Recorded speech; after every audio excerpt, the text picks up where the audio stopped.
Release That Witch. Audiobook, Part 48. Chapter 659, Rules of the Dream World. Apparently, the dream world had accepted all the losers in the soul battlefield, as no one in this world found it strange seeing their various hair colors and different facial features. For example, Roland himself had long gray hair, light gray eyes and a straight nose with a high nose bridge, which would attract all the attention when he walked in the streets of the community where he had lived in modern times. However, in this world, all these strange-looking people lived just like the common ones.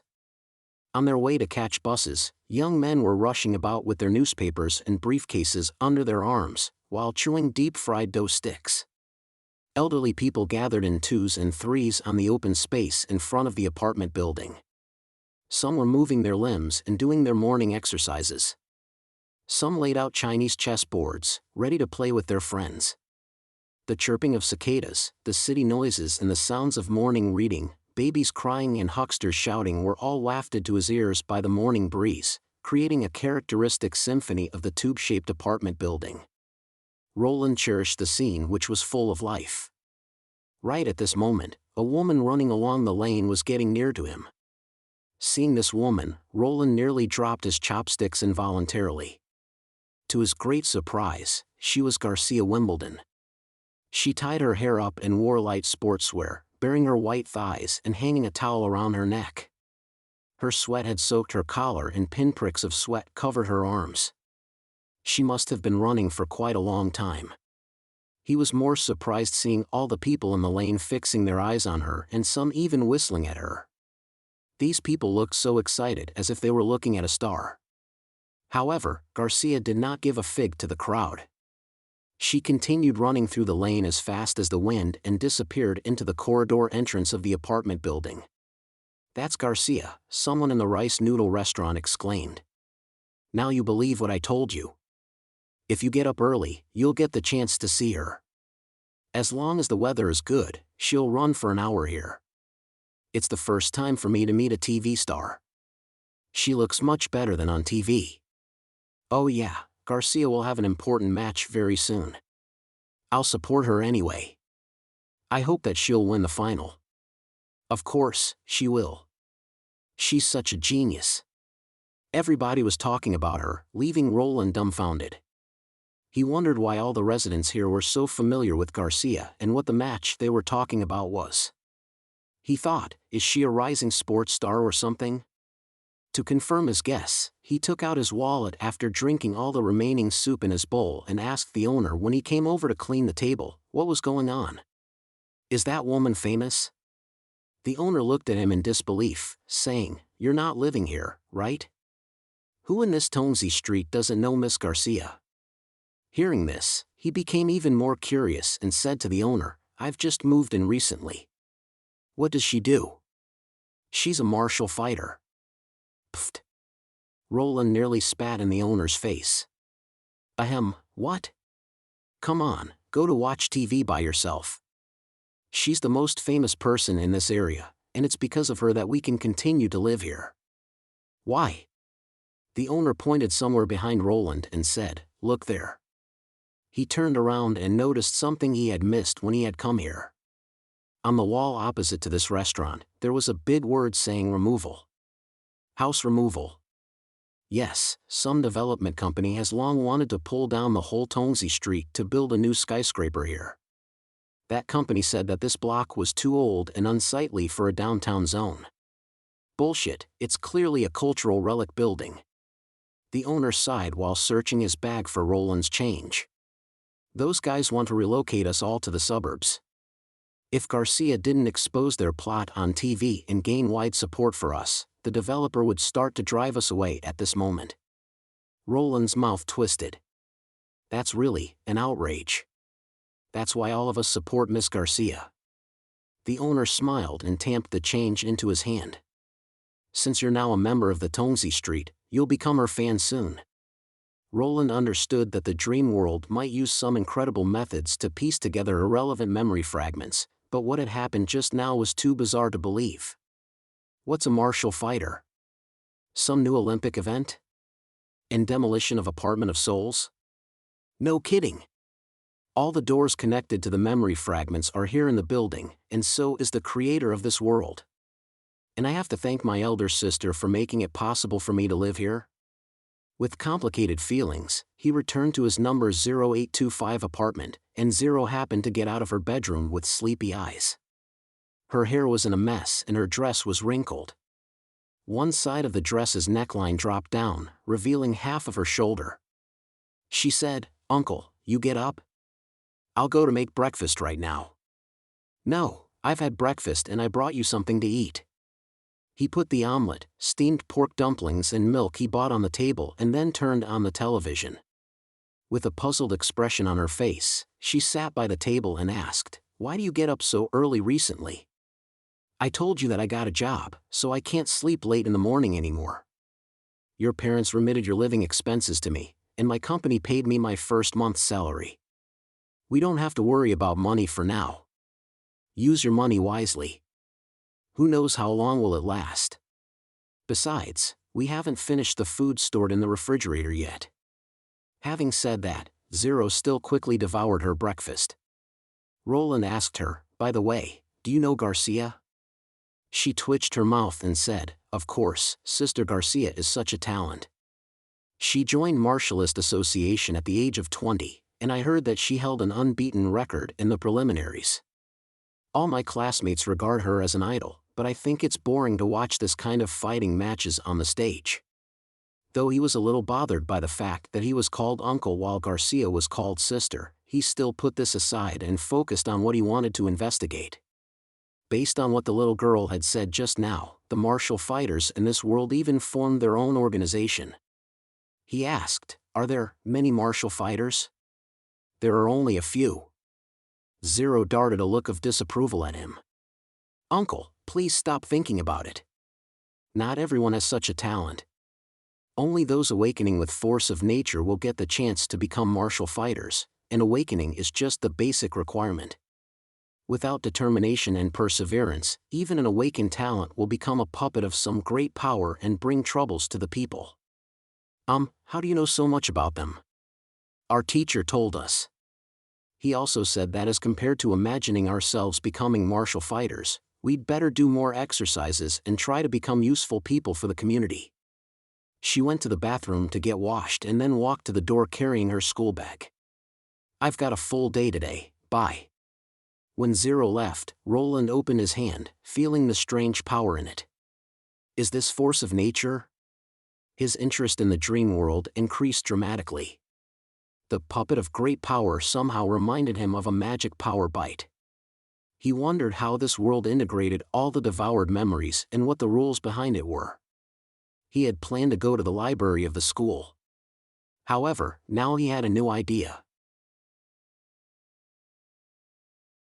Chapter 660, Manifestation of Power. Roland spent the whole day searching every TV channel. He watched several martial arts fighting programs. Different from the traditional fighting matches, this kind of competition was held in an arena as large as half of a football field. With no judge in the arena, the fighting was extremely intense. It was not a rare thing to see the fighters break the floor in the heat of a match, and loud sounds like muffled thunders could be heard when the fighters exchanged blows, which were like special effects added to this match. In terms of competitiveness and charm, it was indeed better than boxing and freestyle fighting.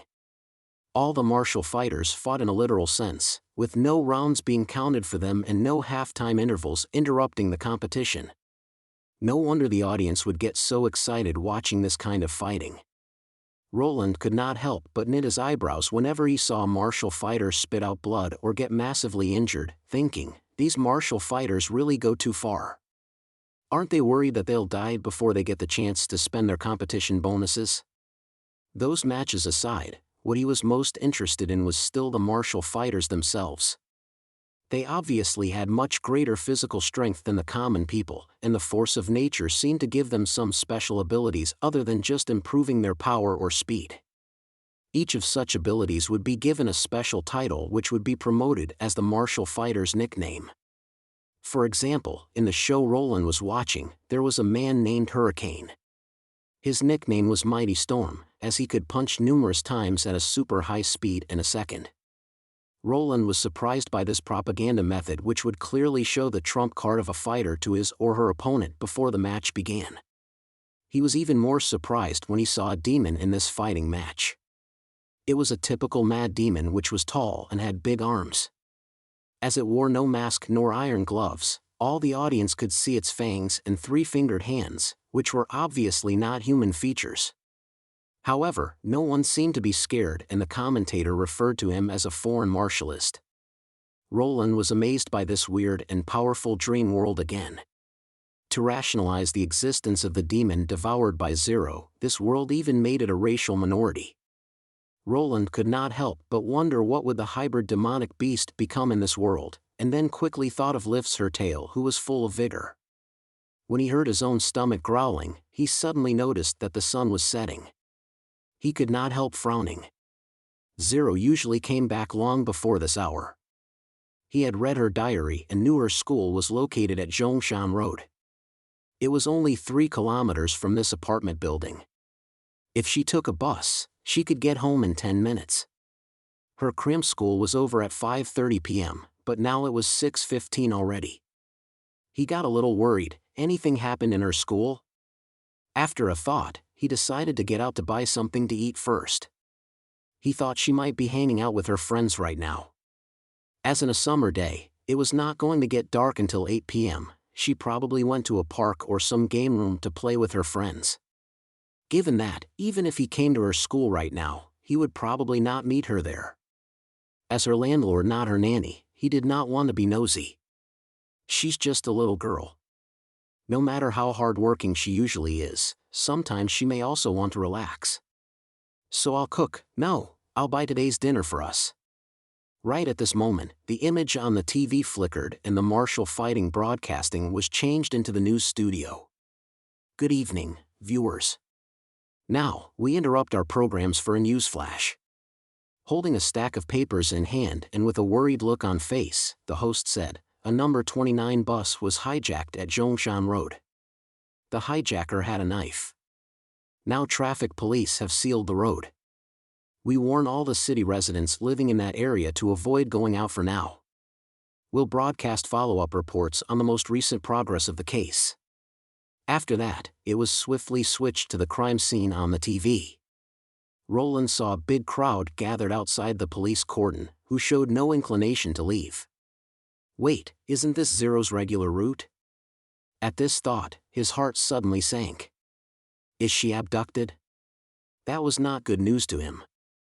He was worried what would happen after the death of a key figure of the dream world like Zero. Based on his other dream experiences, when subconscious failed to rationalize a thing, it would stop working. To avoid causing any disruption to the subconscious, he was even reluctant to delve into Zero's family background. He was afraid that when the subconscious stopped working, he would wake up and forget everything happened in the dream. He did not want to finish this dream before he dug out all the information in his deep memory. More importantly, he would be able to know more about the real world if all the residents of the Apartment of Souls had doors connected to their memory fragments as he guessed. It was also possible that Zero's death would not change the dream world, but he did not want to take this risk. Now that he had this strange power surging inside his body, he decided to go to the crime scene to help. After he left the Tongzi Street, he ran all the way through the busy roads, feeling a warm flow circulating inside his body. Surprisingly, he did not feel tired and could easily control every part of his body while running at a high speed. He dodged all the pedestrians with agility and arrived at the spot in merely 8 minutes. He felt this 3-mile long distance running was like a 100-meter sprint. Out of his expectation, when he finally squeezed himself into the crowd, he found that the hijacker was already captured. In a flood of tears, he was telling the reporter that he just did this on the spur of the moment. The crowd responded with boos and catcalls and then quickly left. Traffic police began to clean up roadblocks, getting ready to restore the traffic. With his mouth corner twisted, he complained in his heart, who says that policemen always come after the problem is solved. Besides, he did not see Zero in the hijacked bus. He sighed inwardly, it looks like I've run all this way for nothing. When he was about to leave, he heard a vague call for help coming out of a narrow lane on the side of the road. He was startled and looked into the lane. At this moment, the sun did not completely fall behind the mountains, but the lofty buildings on both sides of the lane blocked all the light. It was dark inside. He saw nothing in it. Was that an illusion? After several minutes, when he slowly walked past the entrance of the lane, he heard the weak voice again. There must be someone inside. I should ask the police for help. He turned around, only to find that all the policemen had got into their cars with the hijacker and were driving away. It was too late to stop them now. Should I pretend that I've heard nothing? However, he clearly felt something inside the lane was attracting him. The moment he had got near to the entrance of the lane, the warm flow in the body had started to surge. It felt like an uproar or an excitement, which urged him to get in. He stepped into the narrow lane. After his eyes quickly adjusted to the very weak light inside, he saw nothing but a man who stood with his back toward him. Are you calling for help? Roland asked, frowning. The man did not answer or turn around. Instead, he rotated his head 180 degrees to look at Roland. Seeing this movement, he sucked in a breath of cold air. He was even more shocked seeing the man's face. With black skin and lots of blisters, it seemed as if it were burnt. A dark red cyclone shining in the dim light was twirling on his forehead. Chapter 661, The Star Cyclone.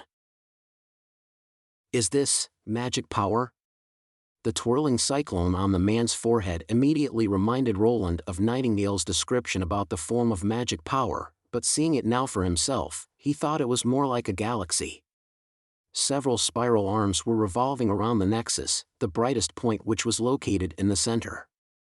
Despite that it was only about a palm size, when he carefully looked at it, he could notice numerous details and felt some surging power in it.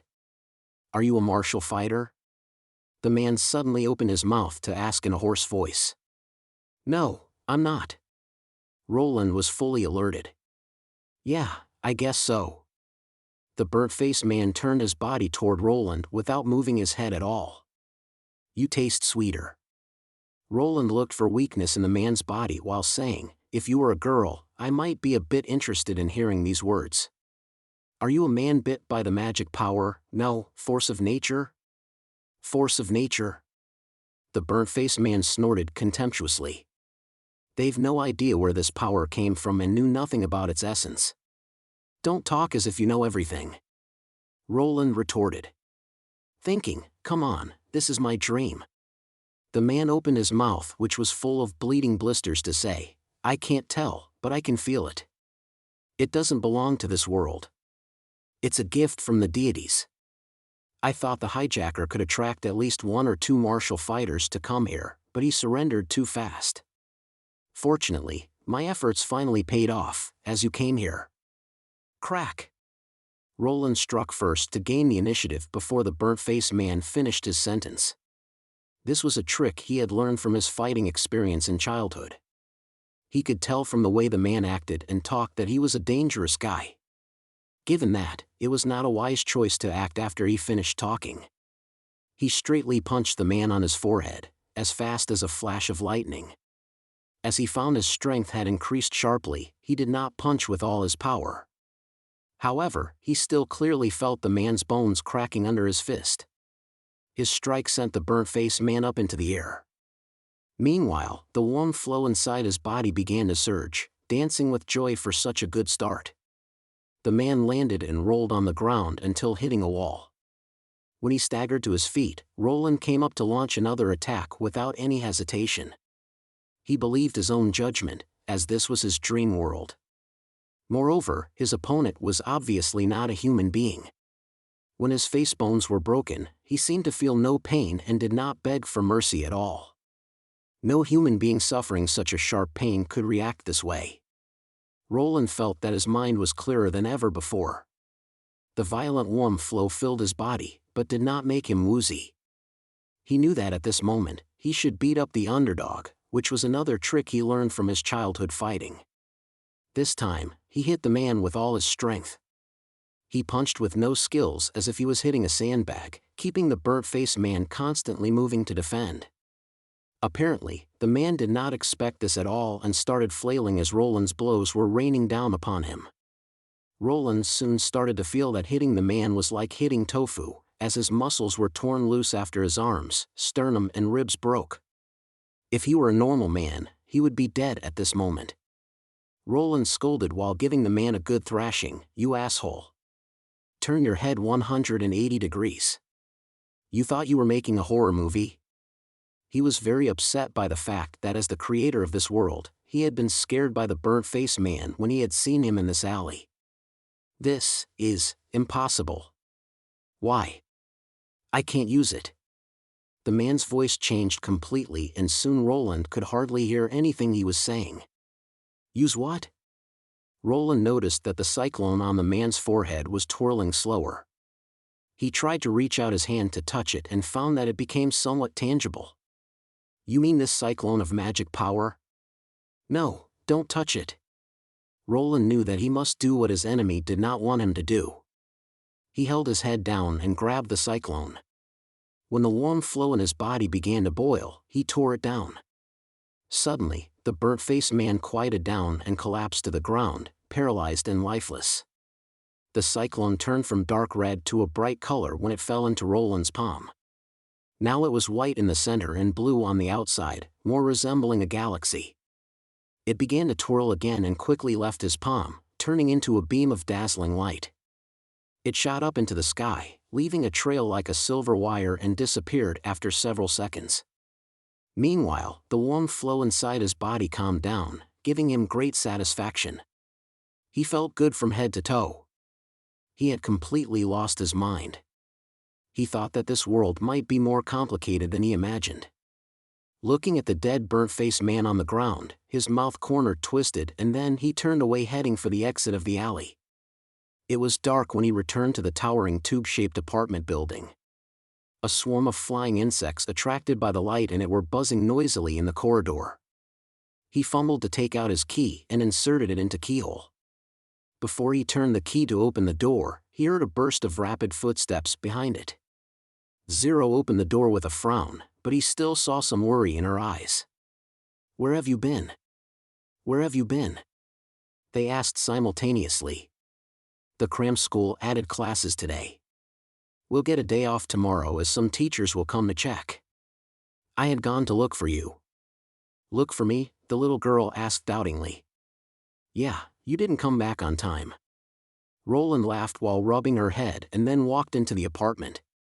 3 dishes and some soup were already placed on the table, but all the bowls and chopsticks remained neat and clean. Obviously, Zero had been waiting for him to come back. That was why she had run to the door as soon as she had heard the sound at the door. Roland sat at the table and said, "Let's have dinner." "I'm starving." Zero stared at him, asking, "Were you worried that I was cheated by some stranger?" "I'm not a kid anymore.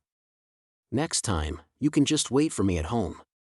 Roland could not help but roll his eyes at this, thinking, nowadays, junior high school students are so mature.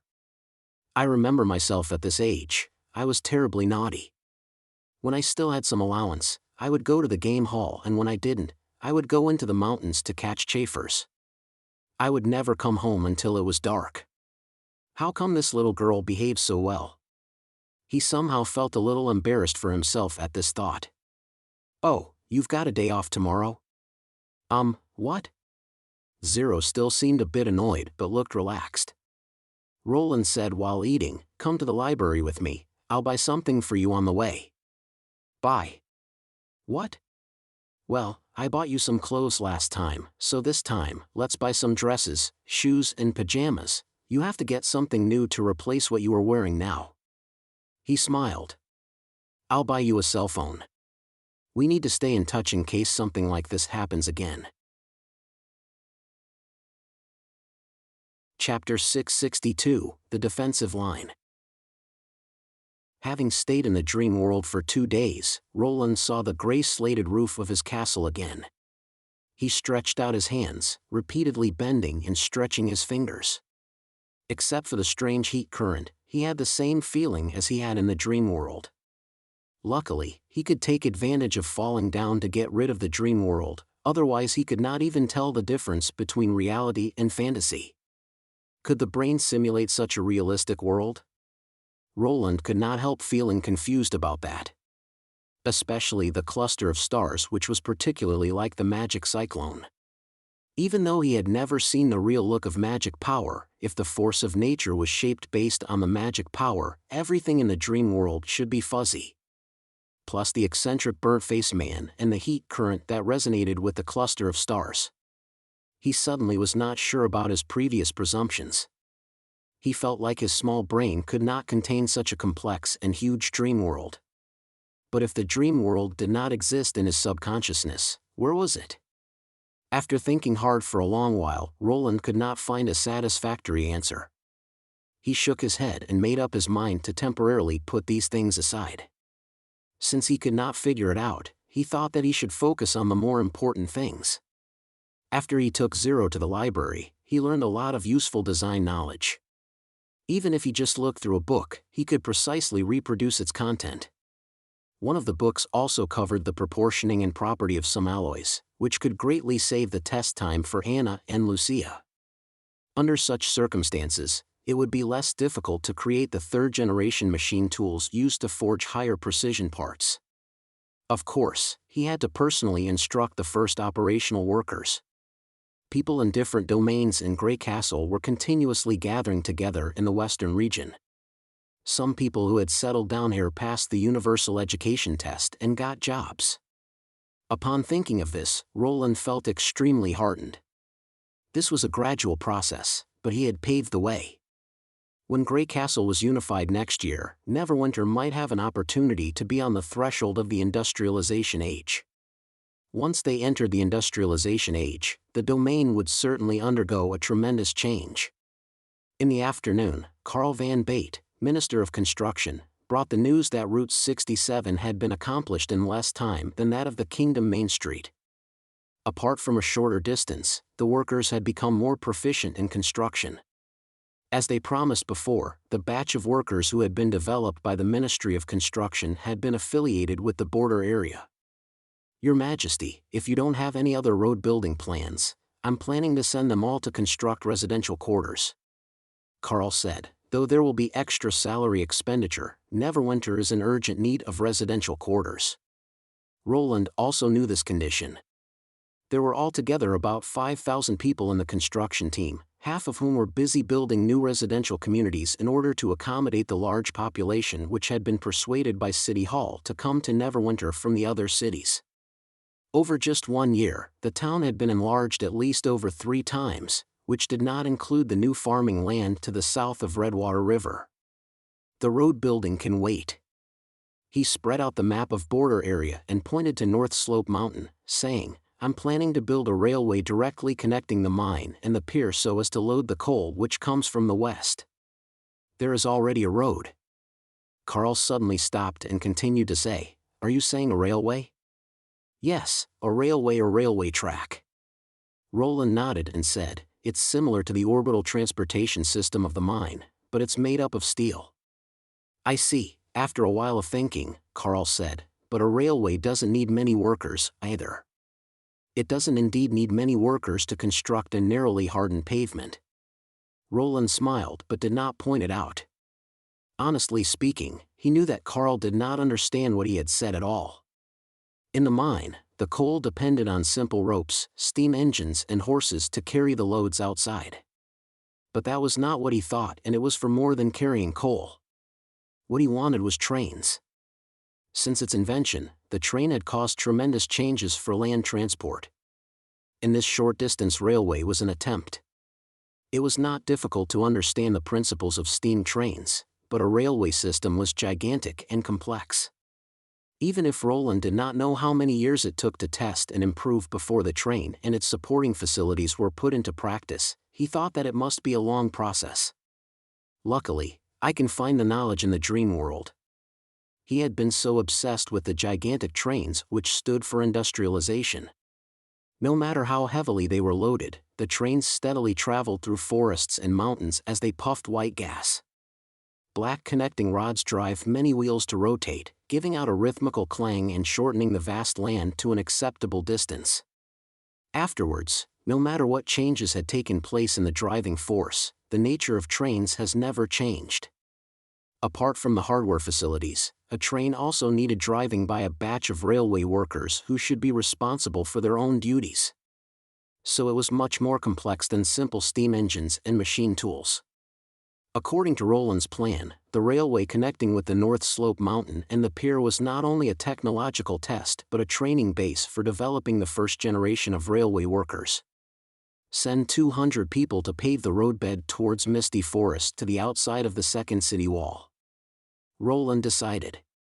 Carl was anxious, Your Majesty, but the railway will be exposed to the attack of demonic beasts. Roland carelessly explained to him, they have no interest in steel. The railway won't be finished before the months of demons. Besides, we won't hide behind the short mud wall next year. Don't you feel that the border area is becoming more and more crowded? You mean? Roland pointed to the vast area to the northwest of the impassable mountain range and explained to him, we should expand the border area to the barbarian land where the resources are no less than Grey Castle. A thin mud wall is far from enough to defend against the demons. If the Battle of Divine Will broke out and the demons build the third obelisk in Takela, the outpost would approach the foot of the impassable mountain range. Hence, it was doomed to fail if they just set defensive lines in the breaches of the western region. If the Witch Cooperation Association could follow a mountain path to the barbarian land before, so would the demons to enter Grey Castle. Even though the demons gave up the mountain path, his troops would struggle to deal with a group of flying devil beasts who flew through mountains to harass them each day. Only if the impassable mountain range became the city wall would Grey Castle be safe. If the Longsong cannon were set up on each of the mountain tops, the area covered within the shooting range would be his new town. There were no rivers in this area connecting to the inner land. If resources such as coal needed quickly transporting to the barbarian land, they could only rely on a railway. The defense plan of the future is a big project, but I believe that you can do it. It sounded fascinating for any Mason to bring the impassable mountain range into the territory of Grey Castle. If a Mason could build such a city, he would certainly be remembered by history. Yes, Your Majesty, Carl said with an excited look. Chapter 663, The Spectacle. In addition, I intend to build a landmark in the city of Neverwinter, Roland continued to say. Landmark? Carl quickly composed himself after the excitement. Do you mean an eye-catching architecture such as a monument or a clock tower? You could also call it a spectacle.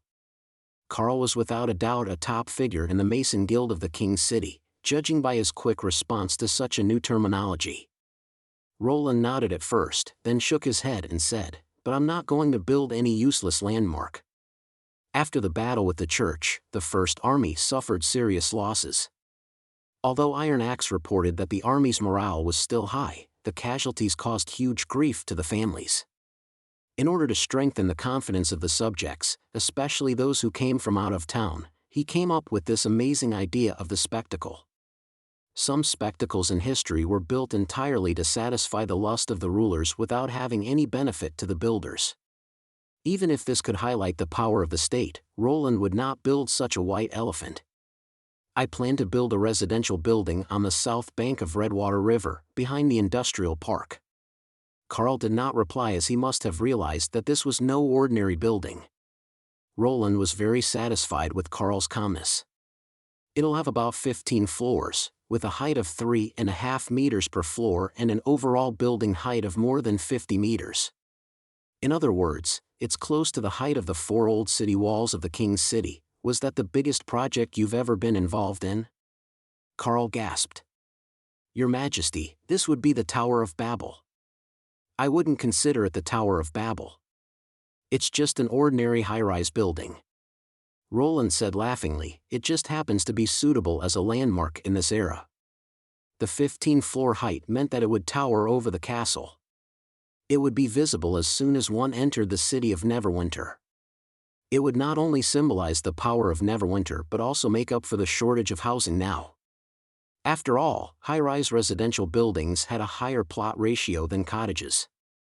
This explained why more and more skyscrapers were built in the future. Could residential buildings really be built so high? Carl seemed a bit skeptical. This is still far from the limitations of concrete. Roland thought for a moment and said, "I'll personally guide you through it." Although a change of profession often meant a different field of knowledge, mechanics and structural principles were still interchangeable. Before coming up with this idea, he already considered many factors. The height might seem alarming, but in fact, it was not. For example, the Pyramid of Khufu, which was constructed in 2000 BC, possessed a height of over 140 meters and relied only on the piling up of stones. China also had wooden pagodas with a height of more than 130 meters. As long as the foundation was sturdy enough, the height would not be an issue. Provided stability would not be affected, future generations minimized the volume of the pillars and walls to reduce the cost of materials. Neverwinter already had a surplus of cement production, hence using it to build a concrete building was a good choice. It would also be advisable to use a multi-podium and towering building design for the structure. Although that would mean occupying more land, it would also greatly enhance the structural stability and reduce the difficulty of construction. More columns could be added if stability was an issue. Reinforced steel bars could also help with its quality. As long as the foundation was solid, it would be almost uncollapsible. The last issue was the casting of the concrete. Roland had already considered it and decided that Maggie and Hummingbird would rise into the sky, while Hummingbird would carry iron cans and pour concrete from the air. This would almost be as efficient as using the pump. Carl already had experience from building the Witch building, which had the same concrete structure, and this time it was just on a slightly larger scale. The bamboo tendons and the steel wires would also be replaced by reinforced steel. He was highly confident about this project since he also had the Witch Union as technical support. Time's up. Everyone, please put your pens down. Scroll knocked on the table. Phew. Evelyn let out a deep breath. This meant that the second semester at Border Town, no, the city of Neverwinter, had finally ended. She ultimately managed to catch up with everyone else this year and participate in the final exam. She kept her charcoal pen and looked around. Anna was still nowhere to be found. According to Wendy, Anna had already reached a mysterious realm. Ordinary people who read her books would only feel dizzy and fall into a deep sleep as if they had depleted all their magic powers. Candle was also looking at her. When their eyes met, Candle even gave a thumbs up to signify that she did well at the exam. Nightingale, who was sitting at the back, still looked dejected. Since the reading and writing tests were scrapped, her scores fell drastically, which made Evelyn quite puzzled. As far as she knew, Nightingale came from a noble background and received her education much earlier than other people. She should have an easier time when it came to learning. Perhaps Nightingale's ability was too important, hence she was kept busy all day handling tasks for His Majesty, and this, in turn, affected her studies. After all, Nightingale even fought alongside Lady Ashes as a combat witch. In Sleeping Island, she would be someone that Evelyn could only admire from a distance. The others seemed both happy and sad. For example, Agatha, Lucia, and Lily from the first tier always obtained high marks easily. Learning seemed to come naturally to them. Especially, Miss Agatha was already getting closer to Anna and Tilly. She was also a combat witch, thus making Evelyn extremely envious. For the remaining few, one could guess from the expression on their faces that Honey, Hummingbird, and Echo would come last if there were no mishaps. Of course, this did not include the new members of the Alliance, Paper and Summer. They were still not up to speed, and at the moment they were taught by Teacher Scroll alone. But Evelyn was most excited about Maggie. Looking at the guileless little girl, she could not help but want to laugh out aloud. There are no multiple choice questions in the test. Since the previous final exam results, Evelyn remained heartbroken. She thought she was already very close to her goal and did not expect to lose by 1 point to Maggie. She even looked for Scroll to check if the results were wrong. In the end, she discovered that Maggie did very well for the multiple-choice questions, which proved she failed miserably. In the coming year, Evelyn spent most of her time on learning. She was able to display her ability quite quickly. She only needed to go to the winery 2 or 3 times per week, and it took her less than 10 minutes before she could cast all her magic power. Even when the bar was open later on, it still did not affect her performance. She never once had a match with the poker trio. When she had spare time while working at the bar, she would always flip open her exercise book to consolidate what she had learned that night. She did not let even her favorite perfume collection affect her learning. Evelyn would go shopping with Candle at Convenience Market only when the new flavor of perfume started selling on the shelves. She did all this in order to achieve the goal she set for herself. And this time, she was confident about winning. Chapter 664, The Mystery Moon Detective Squad. 3 days later, Evelyn got her grades for the final exam. She scored an amazing 113 points out of 150. This was a very high score, judging from her usual standards. Since Scroll accompanied His Majesty Roland to the Longsong area for inspection work, Sister Wendy was the one who told her about the results. She even patted Evelyn on her shoulder and said encouragingly, "Good work. Her Highness Tilly will be very happy when she gets to know about this. Keep up the great work. I'll continue to work hard." Evelyn nodded firmly and turned round to look for Candle. "How many points did you get?" 91 points, which is still a pass," Candle answered, looking at your happy expression. "You must have done very well on the test." Evelyn blurted. 113. Really? This score is probably close to Lucia's. Candle said excitedly, "Would you like me to find out?" "I don't think so. They must have done better." Evelyn waved her hand. "I only want to know Maggie's result. Perhaps my next goal could be replaced by Lily or Lucia," she thought. She was aware her ability was indeed very bad, but she was born like that which was unchangeable. Learning, however, was something that could improve with efforts. Even ordinary people could excel in learning, and hence she did not want to lose to anyone. She also wanted to be a learned and talented person like His Majesty Roland. After class, Evelyn found Maggie, but Maggie's reply was unbelievable. "Cuckoo, I scored 117. How could this be possible?" She stood there motionlessly for a long time, feeling incredulous even after Maggie left. How could this be? Scroll must have made a mistake in her results. For a moment, Evelyn thought she heard her own voice. She blinked, only to realize that the one who had spoken was Mystery Moon. She happened to hear the conversation and had a similar puzzled look on her face. "What's so strange about that?" Lily stared at Mystery Moon. "Don't doubt the ability of others, just because you fared poorly." "But I was sitting right in front of her." Mystery Moon tried to justify herself. "When I collected the test, I saw that she drew honey jerky all over the blank paper." "Are you sure?" Lily frowned. "I swear on my electromagnetic force." "Ha, that's not in the least bit convincing at all." Lily shrugged and prepared to leave, but was pulled back by Mystery Moon. "Wait a minute, what I said was all true. Maybe we should investigate." "I'm not interested." Lily snarled.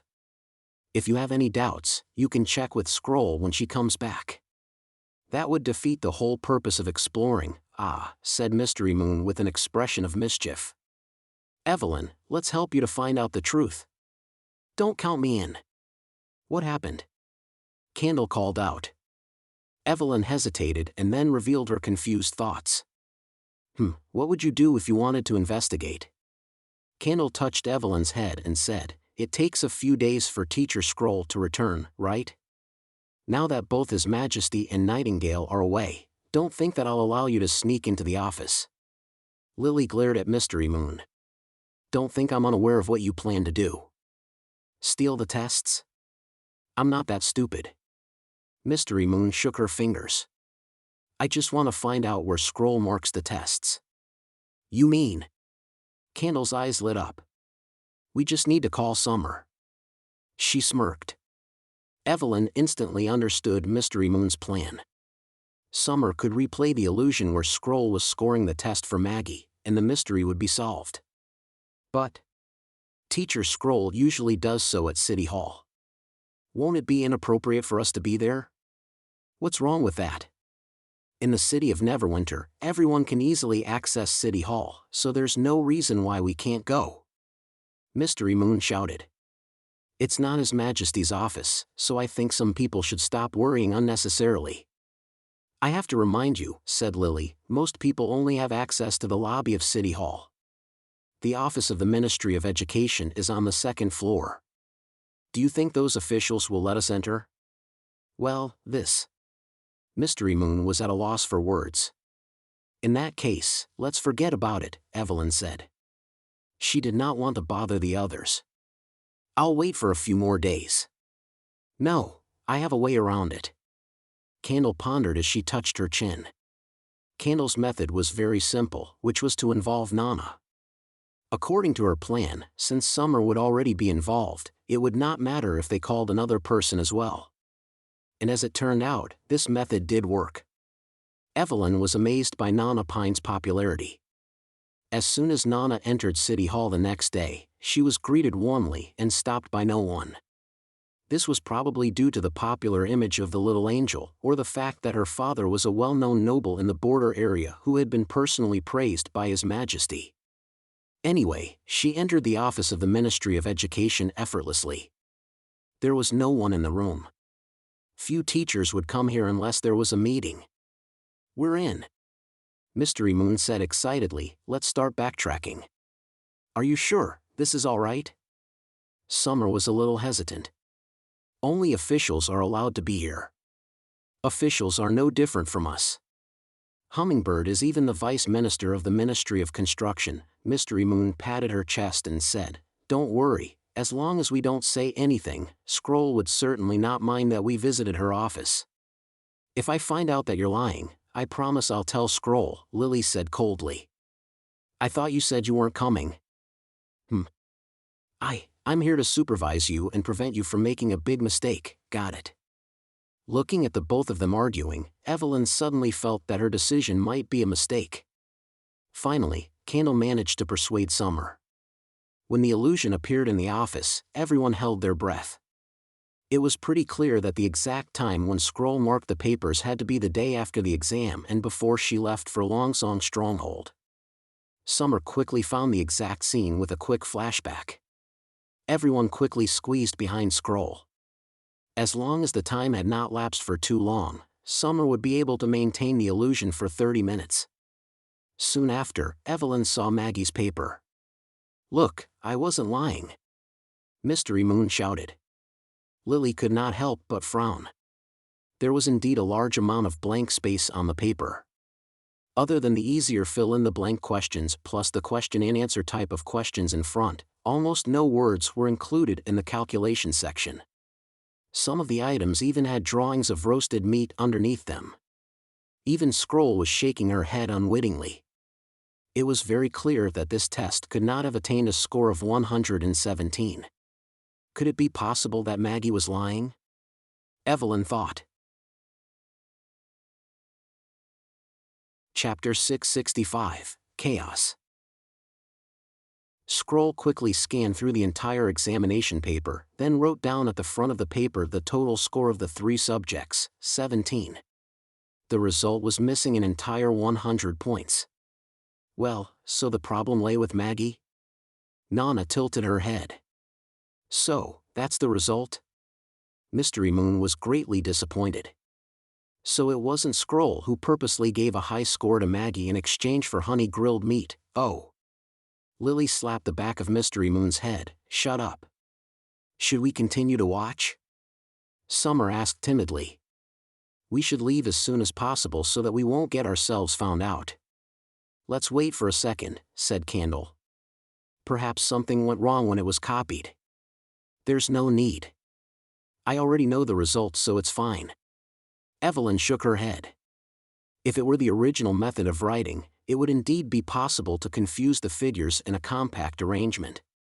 However, in the universal education popularized by His Majesty Roland, the figures were replaced by simple, easy-to-remember single strokes, so the chances of committing mistakes were very slim. I think it was Maggie who flew in from the window, making the jerky stop. Mystery Moon covered her head. Don't do it. I will stop talking. They saw Scroll check all the papers and begin to copy the scores onto a form. Maggie's column still reflected a score of 17 points. The problem really didn't lie with Teacher Scroll, said Candle relievedly. Can we go now? Summer said anxiously. Evelyn was about to reply, but Scroll suddenly stood up and looked toward the doorway. 6 people immediately followed her gaze, then they noticed that the door was opened and a town hall apprentice appeared in the doorway. What are they talking about? Asked Mystery Moon. There was no sound in the illusion, so they could only judge the conversation between the two by lip reading. It appeared to be Lord Scroll. His Excellency Barif is sending for you? Then Scroll nodded, and followed the apprentice out of the office. The moment the door closed, perhaps because of the air current, a cold wind suddenly picked up within the room. All the papers were blown and scattered messily all over the floor. Ah, the window, Lily mumbled. Evelyn saw it too. The window that was previously closed was now open with a small gap. Scroll did not shut the window tight, and hence the open door generated an air current that forced the window to open. The autumn wind outdoors caused the window to swing back and forth, and open wider and wider. It was not long before a strong wind severely smashed it back to the window frame. Although the sound could not be heard, one could imagine the strong impact from the glass tremor. Something unexpected happened. An air current swept through the office again and caused the pen holder to fall on the desktop. The quill that was in the ink bottle suddenly flew up and landed exactly on that exam sheet. After crossing an arc in midair, the tip of the pen dropped on the table, leaving a stroke on Maggie's column and turning the original 17 into a 3-digit 117. Probably someone heard the loud noise coming out of the office, so the door was pushed open again. That apprentice reappeared to have a quick look around, and then came in astonishedly. She went to the window, shut all the windows tight, and then crouched to clean up the office for Scroll. She did not leave until she was satisfied that all the documents had been reorganized and neatly placed on the desk. Was this what had happened? Evelyn and Candle looked at each other. It was neither Scroll's error in copying the marks nor Maggie's intention to lie, but an accident caused by the unexpected wind. Evelyn was then able to guess what happened next. Scroll received the order of His Majesty to make a trip to Longsong, so she passed the score sheet to Wendy. Wendy was not the person in charge of marking the exams, and even if she was puzzled by Maggie's performance, she would not question Scroll's judgment. Under the insistence of Mystery Moon, the truth has finally been revealed. Mystery Moon looked up and said, the culprit was Teacher Scroll. It was the wind. Lily gritted her teeth. But if Scroll had closed the window tightly, the wind would not have been able to blow the tests, nor the quill, right? How could you say this?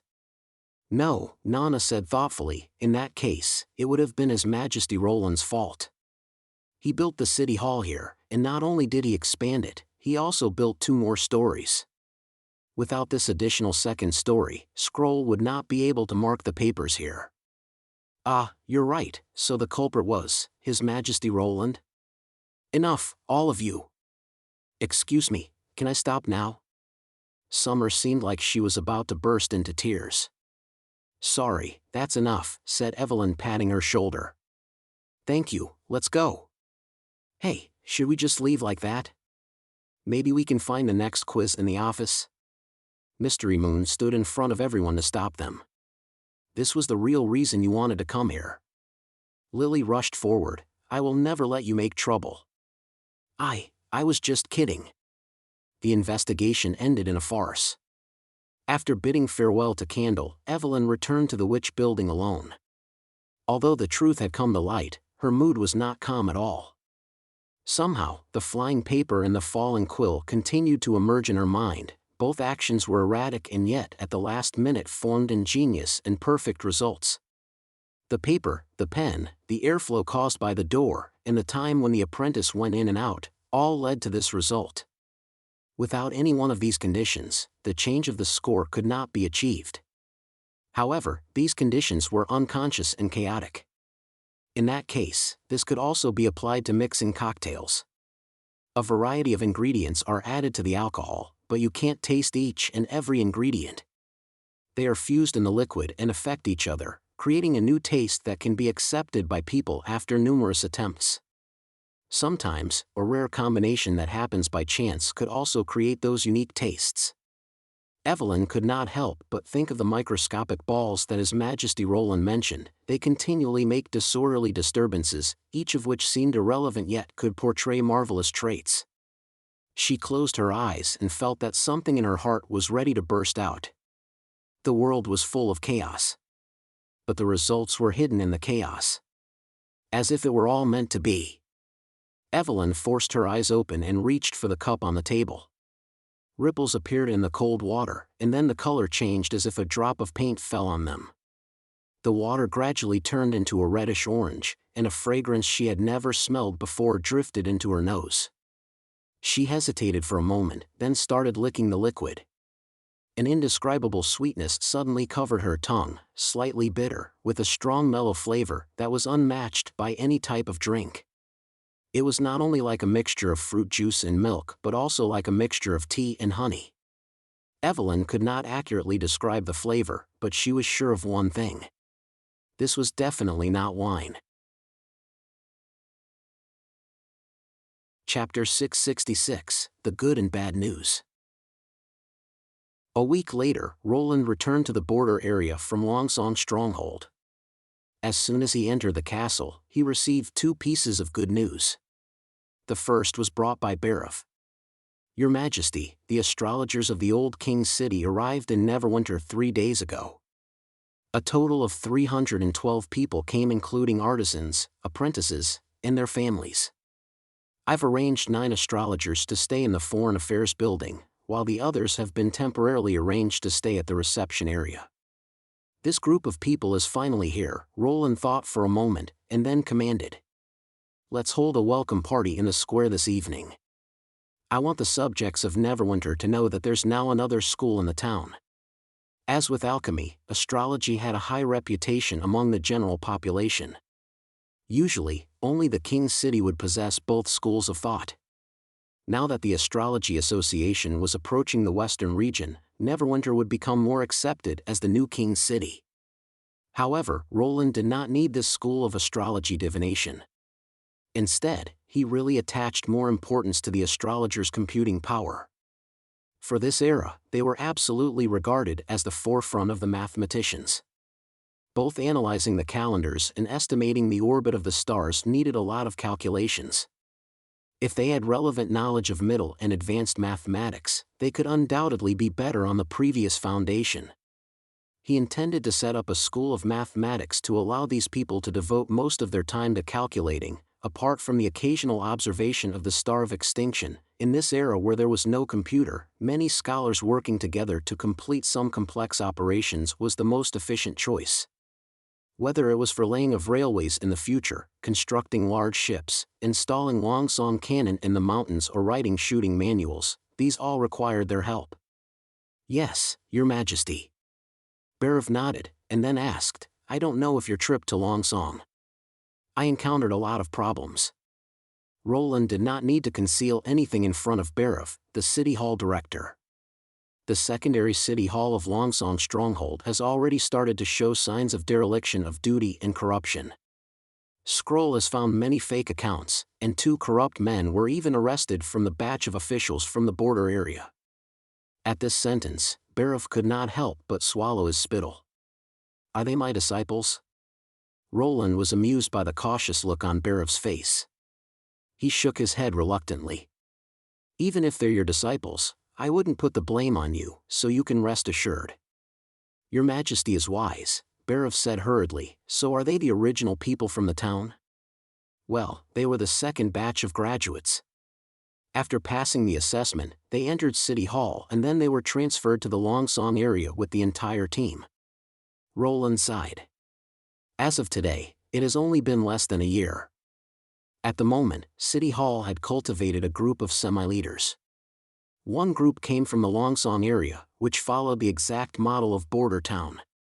Together with the locals Honeysuckle Petrov, Elk Rene, and some minor nobility, they were a well-equipped group, just slightly smaller in numbers. The other half was a small batch that went to Fallen Dragon Ridge.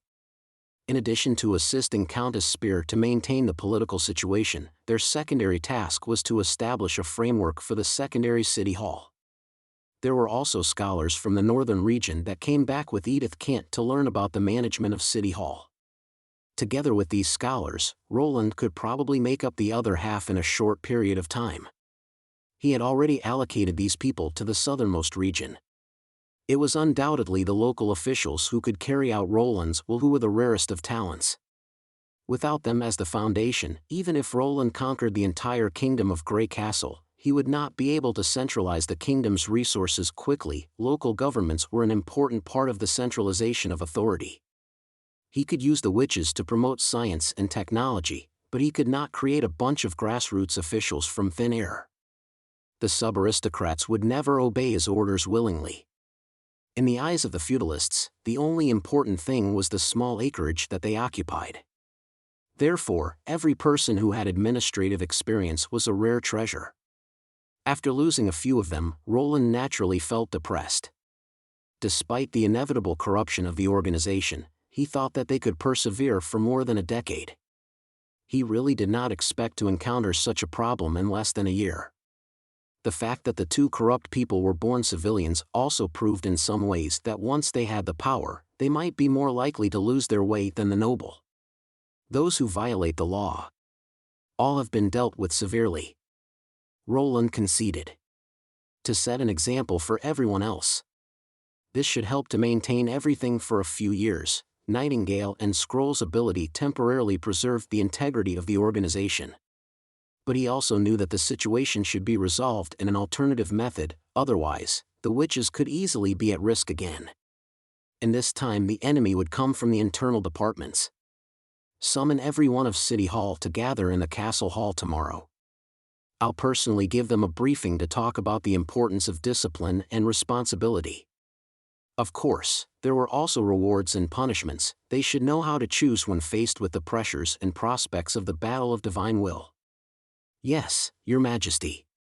Barov bowed. Looking at the old director's back as he left, Roland was satisfied and had a sip of his tea.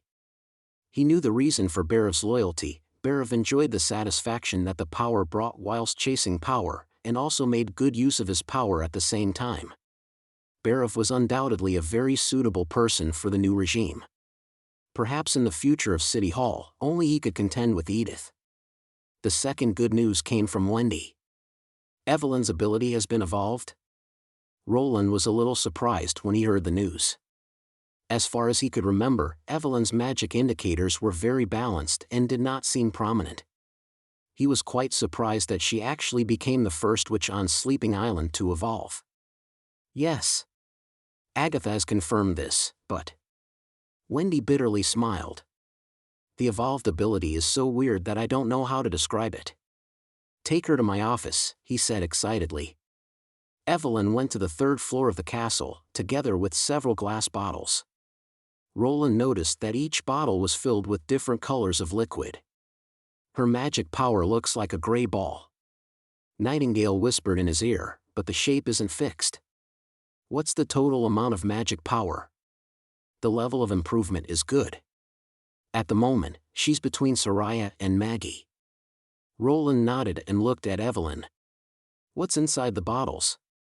The drinks that I've made with my ability in these days. She seemed a bit dejected.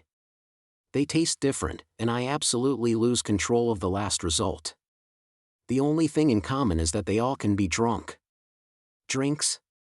Roland's curiosity grew immense. He found a few cups and poured himself a glass from each bottle.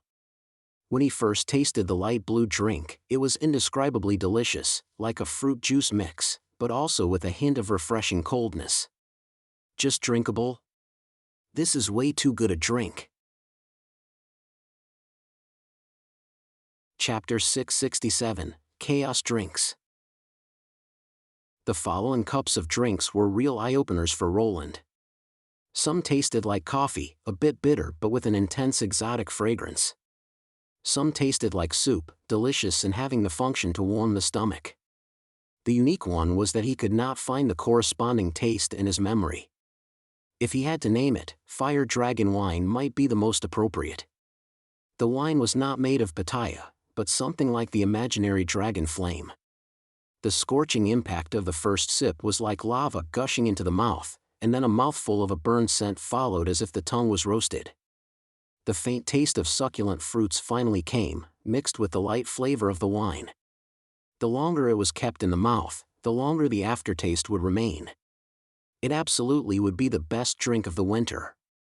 It was likely that Nightingale saw Roland's intoxicated looks. She could not help but show herself, moistened her lips and asked, "Your Majesty, it really tastes so good?" "You'll know after you try it." Roland handed her a cup of drink. Immediately, Nightingale contentedly exclaimed, with her eyes bent into a slit. "I've tasted it," Wendy said with the same look, "and it's really hard to resist such a delicious drink." After they drunk all of the Fire Dragon wine, Roland revealed a little reluctance as he let out a burp. "Is there more drink like this?" Evelyn shook her head and said, "I can't copy the last drink. The new ability is totally random." "Can't copy?" Roland was somewhat amazed. He finally understood what distressed Evelyn after Wendy explicitly stated the details of the test. The ability could turn the fresh water, wine or other liquids into drinks. However, which drink would be the final product was uncontrollable. In other words, the final product each time was totally different. The consumption of magical power to transform these drinks was much more than that of to transform alcohol. The magic power could only be cast once per day. The quantity of transformed drink was limited, which was equal to the capacity of a barrel. Roland had seen that kind of round barrel in the tavern, which could store about 1 cubic meter of wine in each barrel. Until now, Evelyn had just cast the new ability 5 times, getting 5 drinks with different tastes. Roland felt regret at the prospect, not knowing whether he would get the chance to drink Fire Dragon wine again. It was possibly the reason that Evelyn felt so depressed.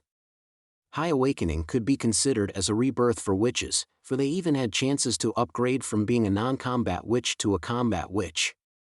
Although Roland stressed that each witch was of incredible potential, Evelyn, who came from Sleeping Island, still could not change her mind. Roland knew that Evelyn had no confidence in her brewing technique. She felt far more depressed despite the fact that her new ability upgraded a lot but did not change in essence. Most of the drinks were transformed from wine, and she could not even control what she could make at all. He had no better ways to change her long-held belief, but it was a matter of time. Roland believed that their state of mind would change as the assistant witches in the city of Neverwinter showed their extraordinary talents.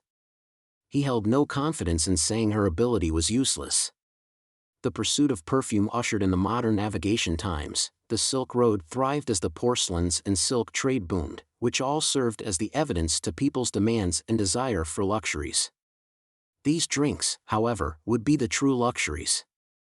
The delicious taste and unique experience would inevitably gain popularity among common people no matter which era they were in, and it even brought a refreshing feeling to this mundane world. Moreover, it was almost cost-free. For example, it was no surprise that the weight of the Fire Dragon wine could be converted into the same weight of gold royals if it was sold to the fjords and other kingdoms. Because there were always some rich merchants and nobles that could pay for it. As for the war caused by the desire for luxuries, they should feel gratified that Roland did not scramble for these drinks. Waging war for luxuries to Neverwinter was nothing short of committing suicide. Admittedly, Evelyn would bring him countless wealth. And these drinks would not only be used for trade. He had learned from the past experience that the matters widely popular with people could serve as a bridge for culture and ideology. Besides, in these hard war times, it could boost morale for those soldiers who were fighting on the outer edge of the impassable mountain range if they could have such drinks delivered from the city of Neverwinter. He would never reject these kinds of drinks which could enhance cohesion and strengthen the subject's confidence to resist the battle of divine will. In addition to the alcohol, in the future, it'll be the transformation of high-grade wines. I'll create a special drink storage building for you." Roland made a decision and said, "You can use your new capabilities to their full potential. I believe everyone who has a drink will be obsessed with it." All right, Your Majesty." Although Evelyn agreed, she was still nonetheless skeptical. She did not realize her own worth. Roland did not say aloud what he was thinking. He firmly believed Evelyn would see the changes brought by her power of chaos sooner or later, as long as she kept doing as he required. "As for the names of these drinks, Chaos Drinks is okay," Roland said with a smile. After the welcome dinner came to an end, Astrologer of Dispersion Star went into the study of His Majesty Roland. He had successively worked for 3 King Wimbledons, and Roland Wimbledon was the 4th king he worked for. But he was also the king whose thoughts were illusory. Regardless of those rumors about his ridiculousness and flighty behavior from the king's city, the young ruler was somewhat different from the former kings, and it was hard to understand what he was thinking. He was neither arrogant nor pretended to be imperturbable, as if his thought was beyond common people's understanding, making him hard to catch up to. That letter of reply was the best proof. Dispersion Star had never seen any king who was so indifferent to the news about the Star of Extinction. Part of the content of the letter was greetings, part was to invite Astrology Association to move to the western region, declaring that he had the better astronomical telescope to meet the demand for star observation. The end of the letter unhurriedly mentioned that the city of Neverwinter also found new clues about Bloody Moon, and that he needed to discuss it with astrologers. No surprise, no fear, he stayed calm and read the letter as if he just said yes, I know nonchalantly. In fact, even when Roland first visited the observatory and learned of the existence of the Star of Extinction, he did not act very surprised. Although it was the blessing that the subject had such a composed king, he still felt downcast because of the finding, also his lifelong pursuit, not arousing much attention. The study was still brightly lit, and His Majesty Roland was writing something. There were piles of documents on the desk. Dispersion Star had not seen such a scene for a long time. "My revered Majesty, good evening," he bowed and said with gratification, "the Astrology Association shows its respect to you." "Ah. You're here." Roland put his pen aside and beckoned him, saying, "Sit down, I've something to talk to you about." Chapter 668, Dispersion Star Astrologer. "Is it regarding the prophecy of the Bloody Moon?" Dispersion Star sat down. "Well, that's a part of it. Since you've touched on that point, let's start with the prophecy then." The young king rose to his feet and poured a cup of tea for the astrologer, who was totally struck by such an act of condescension. Apparently, Roland was much more easygoing than Timothy. With respect to the prophecy of the Bloody Moon, it can be traced back to over 1,000 years ago, when there was neither the Kingdom of Grey Castle nor the Wimbledon family. But Your Majesty, the records show that our history only dates back to over 450 years ago. The missing part was indeed documented but was later deliberately concealed by someone. Roland switched to a more comfortable sitting position and said, "It's a long story, which I'll need some time to fully explain to you." What the astrologer heard afterward was inscrutably astonishing. The story brought him back to the uninhabited barbarian land and the land of dawn 1,000 years ago, when demons and human beings had had a prolonged war of life and death. It talked about the symbolic meaning of the Bloody Moon, the Witch Empire, the origins of the 4 kingdoms, as well as that of the Church. If it was not out of the mouth of the king, Dispersion Star would definitely condemn the speech and describe it as horrendous and absurd. Nonetheless, from Roland's expression, Dispersion Star could tell the king was absolutely serious. After Roland finished the speech, Dispersion Star felt suffocated. He had firmly believed that the doomsday was simply a god's punishment.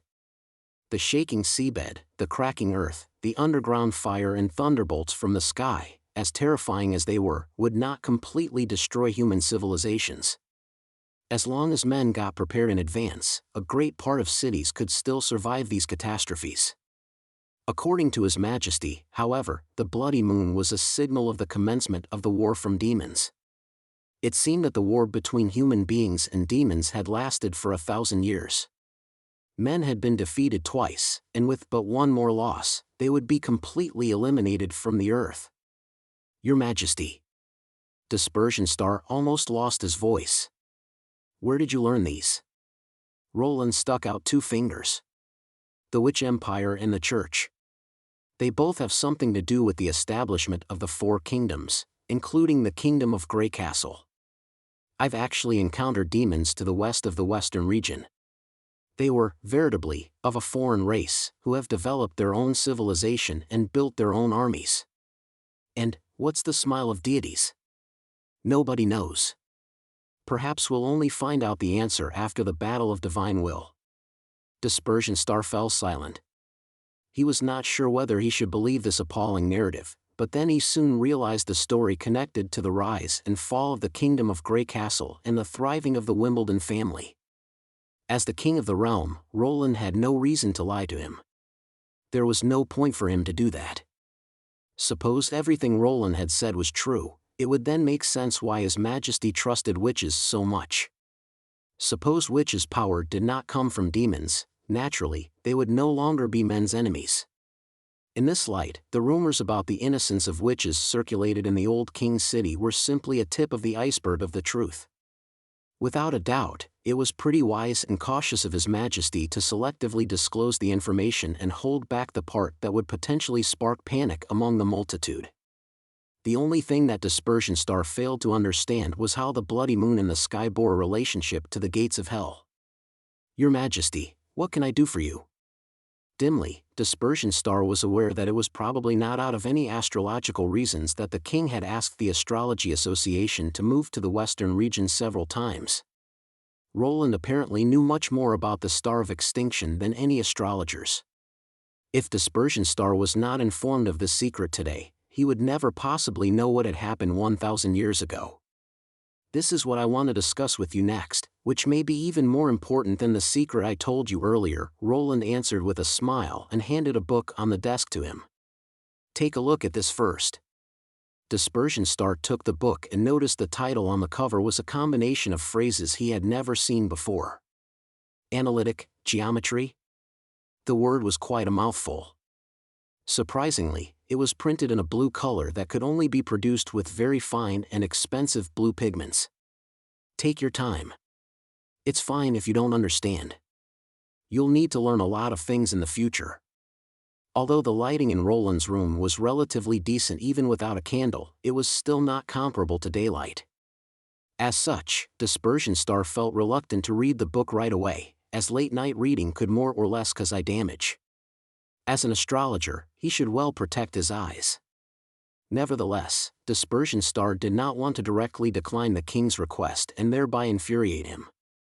So, he decided to just quickly skim it through and read more carefully tomorrow when there was adequate lighting. His eyes, however, were glued to the contents after he read the prologue on the first page. To describe the orbits of objects with arithmetic formulas? To calculate the entire orbit with only a few key parameters? Next came several groups of intersecting straight lines, each of which constituted a coordinate system consisting of 4 planes. In each coordinate, there was a simple shape. Some were just diagonal straight lines, some a section of a curve, some ovals and others a combination of multiple curves. They looked nothing strange, but Dispersion Star's attention was soon caught by the arithmetic formula next to the circle shape. That should be an arithmetic formula, thought Dispersion Star. The formula contained a plus mark and an equal mark, starting and ending with the same symbol. Dispersion Star did not have the faintest idea what the formula represented, but somehow he perceived the beauty of it. Every symbol possessed a unique charm and was in perfect harmony with the others. Although each shape was distinct from each other and by no means displayed the same type of orbit, for example, a straight line and an oval, there was no noticeable difference between their arithmetic formulas. An idea suddenly flashed across his mind uncontrollably. Is it possible that every shape in this world can be described with a corresponding arithmetic formula? The astrologer turned to the second page hurriedly in excitement. By the time Dispersion Star closed the book, his neck was sore. Evidently, it had taken him more than an hour to read the whole book. Meanwhile, Roland appeared to be quite absorbed in his occupation. He was busy drafting the document on the desk and had not interrupted his reading. "I'm sorry, Your Majesty." Done?" Roland looked up and smiled at the astrologer. "I bet there's a lot you don't understand." "Yes. I don't recall any court mentors have taught you those symbols and formulas. Out of 10 court mentors, 9 were from the Astrology Association. However, what His Majesty had written had totally blown his mind. They're very interesting, but I just can't have a good grasp on these complicated formula conversions." "That's because you haven't learned equations. You've got to learn this in order to comprehend analytic geometry." Magically, the king produced a stack of books from the desk and presented them to the astrologer, the titles of which were either in blue or green. All of the titles sounded weird and mouthful. Dispersion Star's hands started to tremble. "Can I take them back home?" "Certainly." Roland nodded. "Actually, I want not only you but also all the astrologers and the students in the association to learn them." After a pause, Roland continued, "The second thing I want to let you know is that you don't need to worry too much about the bloody moon. Once you fully understand everything in the books, the Astrology Association can play an irreplaceable role in the war against demons. These books mean to simply enlighten you. There'll be something more profound and difficult coming next. By that time, you'll not only be able to calculate the orbit of a moving object, but also that of every tree and every stone on the earth, every star in the sky, everything that you see on this planet. How does it sound like?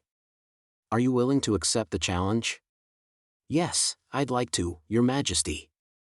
Astrologer of Dispersion Star gave an affirmative answer immediately, now completely elevated from the dejection he had sunk in when Roland had ignored his discovery of the Star of Extinction. He now foresaw thousands of stars moved along the paths he calculated. The young king, in the meantime, smiled.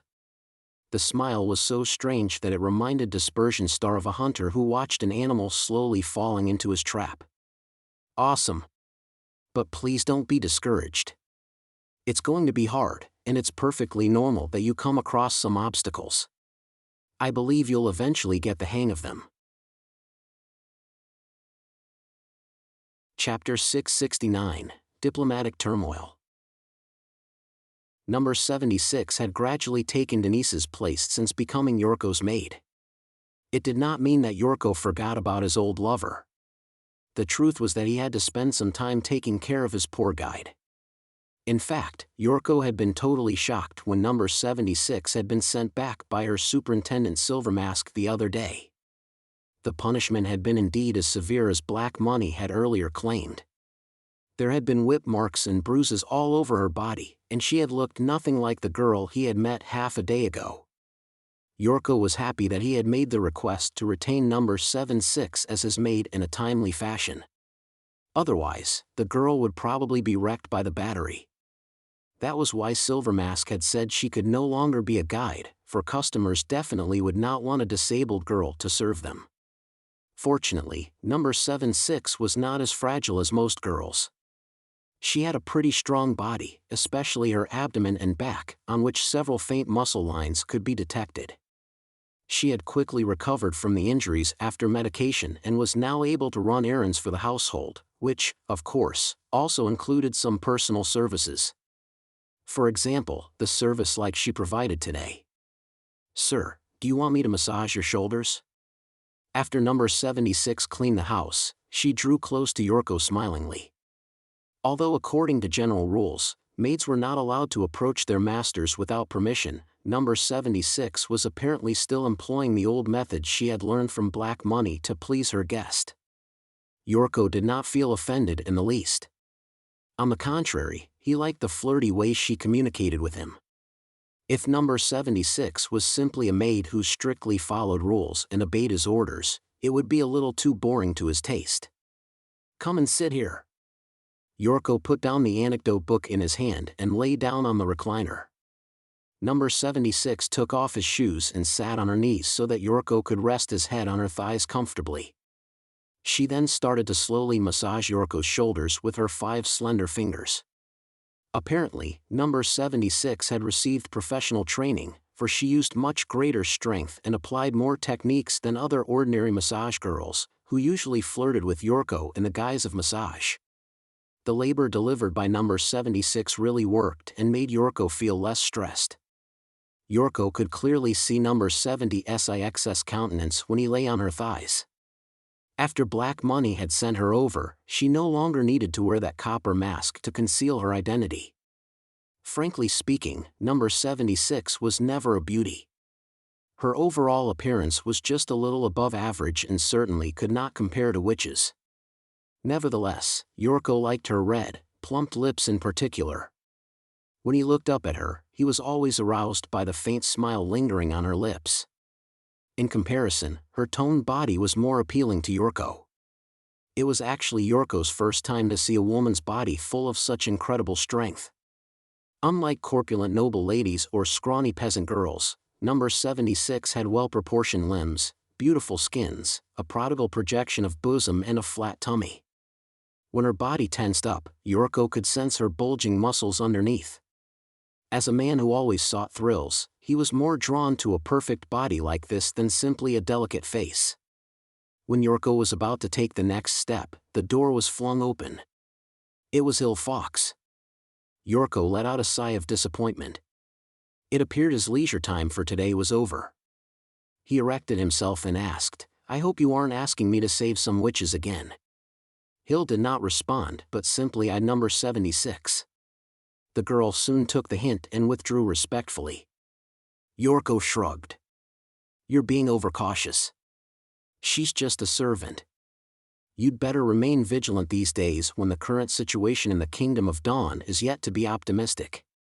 Denise is more reputable than number 76, and she's from a more distinguished family. Why don't you keep your eyes peeled for her?" Because Denise Payton is a public figure whose background was no hidden secret.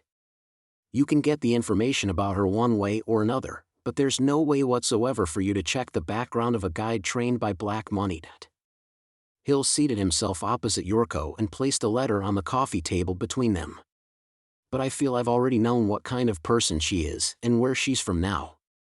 Yoriko smiled triumphantly. "Do you care to hear it?" "Oh, really?" Hill's brows went up a fraction of an inch. "Surprise me." Yoriko grinned. He was satisfied to know that the guard appointed by his old friend appeared not be omniscient after all. It takes a lot of time to train a perfect guide. It'll at least take 10 years to perfect her pillow skills and tone up her body. Those skills she obtained from years of training have already become a part of her, and it has become so natural to her to please and serve her customers. How old is she now? Around 21 or 22. No more than 25. Correct. That means she was only a 5 or 6-year-old kid when she started her training. Unless she's a monster who never ages or dies, she can't be a person outside Black Money. Yoriko spread out his hands. There's no conflict of interest between us and Black Money anyway. They conduct much dirtier businesses than trafficking slaves and protecting witches, not to mention that we haven't actually managed to protect a witch yet. Yoriko went on with self-mockery, "I don't think witches need protection from us." Yoriko was in a very complacent mood when he saw Il Fox remain silent. His self-satisfaction, nonetheless, soon disappeared a minute after he opened the envelope and unfolded the letter. It was an official diplomatic letter signed by King Roland.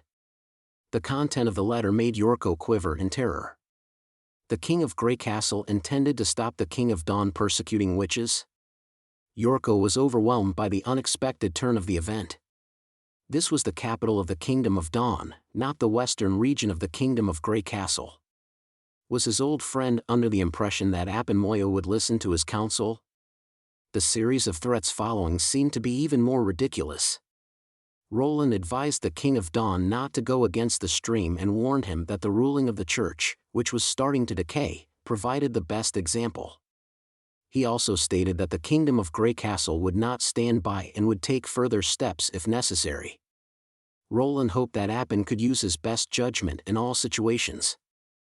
Although the letter was phrased very politely, Yorko believed everybody in the palace would be sensible enough to sniff out the threatening voice between the lines. Roland was obviously indicating that the Kingdom of Dawn would be his next enemy if their king refused to follow his suggestion. How could he say that to the King of Dawn directly? Yorko returned the letter to Hill sullenly. All his contentment faded into restlessness. Hill was right. To His Majesty, witches were more important than the alliance. He wondered, however, what else these threats would bring about other than growing repugnance among great nobles in the Kingdom of Dawn.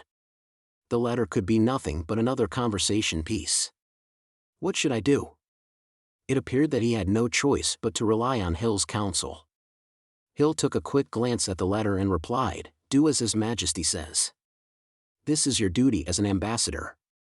As to the consequence, I bet the worst scenario would be that Appen Moya expels you from the court in rage. You won't run into any danger. Then we'll be done with these nobles."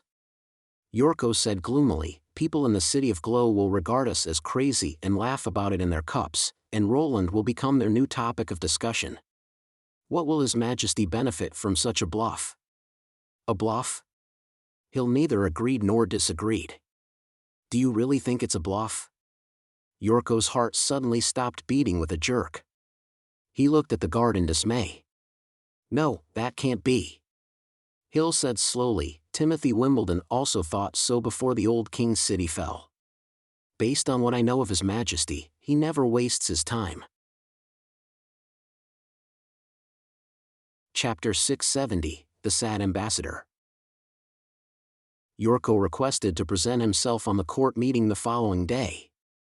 As the two kingdoms had just formed an alliance, his request was soon approved, and two magnificently armored knights escorted him to the palace hall. Over the past 2 to 3 months, Yorko had made numerous vain attempts to see King of Dawn. He wished now, however, that King Appen could have ignored him like he had usually done. Unfortunately, the reality was always cruel. By the time he entered the hall, the court meeting was close to its end. The young king was leaning against his throne, talking animatedly with the ministers. He did not sit up until Yorko bent his knees. "Please rise. I've heard you've brought a letter from Roland Wimbledon." "Yes, Your Majesty," Yorko answered mechanically. "He congratulates on your coronation and has expressed his earnest desire that the two kingdoms will establish a long-term relationship of cooperation and friendship." Appen Moya smiled. That was surprisingly refreshing. "Did he send any presents?" "Well, of course." The ambassador revolved his reply rapidly in his mind. "The fleet carrying those presents are currently on the way." The letter was actually delivered by post horses. "I remember when King Wimbledon III was crowned, my father sent a delegation of 200 people to celebrate his coronation. There were 11 wagons full of presents, including goldwa, fine wines, silk as well as pretty maids. I'm very curious about what Roland would gift me as a return." The ministers in the hall burst into a fit of laughter. Yorko swallowed hard, completely having no idea how to shoot back an answer. He doubted the validity of the story and wondered why Roland had not said anything about presents in the letter. As an ambassador, he had a good reason to be ignorant of the matter. However, for Roland, he should have known the gift-giving etiquette. "Did he say anything else?" Appen asked. For a second, Yorko wanted to excuse himself. Yet when he weighed the consequence of such an act, he forced himself to stay put. The outcome of infuriating King of Dawn would be no more than being shut out by nobles in the king's city.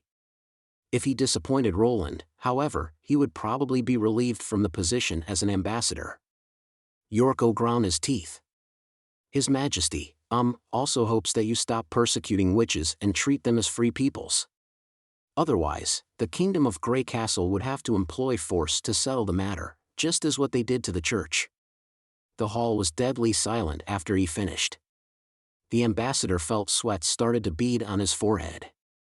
After quite a while, Appen Moya broke off. "Did Roland Wimbledon really say that? Give me the letter." A knight approached Yorko at once and snatched the parchment from him. Yorko could sense the coldness in King of Dawn's tone even without looking at him. He was almost about to wail at the thought of the lengthy condemnation and warns in the letter. As he expected, Appin threw the letter to the floor straight away after reading it. The young king obviously had a hard time controlling his temper. He rose to his heels and growled in a red rage. So this is the attitude of the Kingdom of Grey Castle to its ally? Witches are innocent, so we have to set them free? Rubbish. Look at what those damn witches did to House Moya. They invaded the palace, killed the guards and took my father as their hostage to force me to yield to the church. If they didn't poison my father, he should have been right here, alive and well. But he's dead, and it's his death has made you the king. Yorko left the remaining word unsaid. Your Majesty, please calm down. As far as I know, witches trained by the church are different from innocent ones, just as there are good and bad ones among ordinary people. Shut up. Appin hollered. You don't have the faintest idea how vile these people in possession of demons' power are. Even God's stones fail to stop them. Tell me then. How could it be possible that such a community, which is literally bounded to nothing, submits to our ruling? The Kingdom of Dawn will be more peaceful without witches. I have to fulfill my obligations of protecting my people. Looking at Appin's purple face, Yorko realized reasoning would no longer work. The shadow of his father's death was still haunting him. Although Appin was of about the same age as Roland, he was almost as petulant as the old Roland back in the King's City, and perhaps even worse. In merely a year after Roland had left the King's City, he had become the real sovereign of the state. Appin, on the contrary, was still acting the boy. I'll write a letter to the King of Grey Castle and advise him to be vigilant about the fallen. It's just ridiculous to threaten the Kingdom of Dawn because of those devil's minions. Appin paced back and forth indignantly. It's true that the Kingdom of Grey Castle is powerful. But don't forget who bestowed him such power. Without the support of local nobles, Roland couldn't garrison his troops in here. If he invades our royal domain out of such absurdity, he'll suppress his feudatories in the same way he treats us. By that time, neither my people nor nobles in the Kingdom of Grey Castle will support him like they always did when he battled against the church. Well, it appears that Roland has already weeded out the nobles. Yorko thought to himself. He did not really know how His Majesty had defeated the church, but he dimly remembered that Roland had not relied on any nobles when conquering the King's City. At that time, out of the entire Kingdom of Grey Castle, few people had believed that Prince Roland Wimbledon would have eventually won the Game of Thrones. All the great nobles had later been rooted out during the trial, which was why he could get this job as an ambassador. In the end, Yorko was ordered to leave the palace by Appin Moya just as Hill had anticipated. Fortunately, none of the ministers in the court chimed in. They were simply too dumbfounded to utter a word. This was better than what Yorko had expected. But Yorko was pretty sure that after they read the letter on the floor, they would dismiss it with a laugh. As soon as Yorko returned from the palace, Otto Luashi paid him a visit. King Roland really views this matter in this way? Do I sound like I'm lying? Yorko collapsed in the recliner. Well, are you mocking me now? No. I just think Appin's new policy is rather thoughtless. He does want civilians in the Kingdom of Dawn to have a peaceful life, but the hunting measures he takes actually terrifies people. Then you should talk him out of it.